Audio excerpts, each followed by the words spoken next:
मी 8व्या वर्गात शिकत आहे. मी आज स्त्री भ्रूण हत्या या विषयावर एक नाटिका सादर करीत आहे. तर नाटिका सुरू झाली.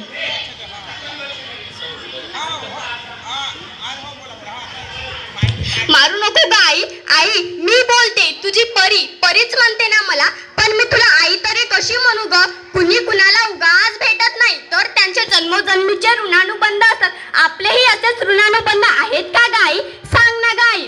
असो, कालच तुझं आणि बाबांचं बोलणं चोरून पोटातच ऐकलं. विशेषतः आजी आजोबांची इच्छा नाहीये ग माझा जन्म होण्याची. असो बाबा, ओ बाबा, तुम्हाला लेक माझी लाडकी बघायला आवडते ना हो? बाबांची पोर लाडकीच असते ना हो बाबा? सांगा ना हो बाबा, सांगा ना. काल तुम्ही आईला दवाखान्यात नेत होते तेव्हा मी काल स्वतःला बघत होते. किती छान दिसत होते ना हो मी बाबा. सांगा ना हो बाबा, सांगा ना.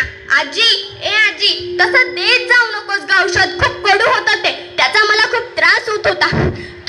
तू माझं स्वागत नाही करणार तर मग कोणाचं करणार ग? तू सुद्धा या जगामध्ये एक स्त्री म्हणूनच जन्माला आलीस ना. मग माझं स्वागत तू नाही करणार तर मग अजून कोण करणार ग? सांग ना ग आजी, सांग ना. आई, ए आई, तसं घेत जाऊ नकोस ग औषध. खूप कडू होतं, त्याचा मला खूप त्रास होत होता. मला गुदमारून येत होतं.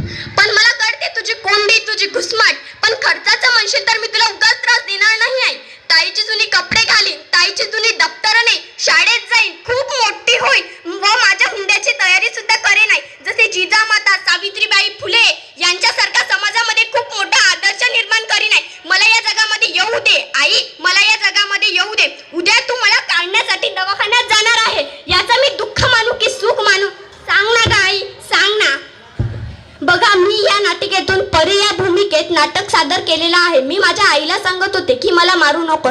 तर मानव असे का करतात? एका छोट्याशा मुलाला का मारतात? म्हणून एक मानवावर कविता म्हणावीशी वाटते. कसा रे तू मानवा, कसा रे तू मानवा, त्या एकीकडे नवरात्र साजरा करतो व एकीकडे त्या इवलूच्या जीवाशी खेळतो. कसं तुला तिचं दुःख कळत नाही? कसं तुला तिचं दुःख कळत नाही?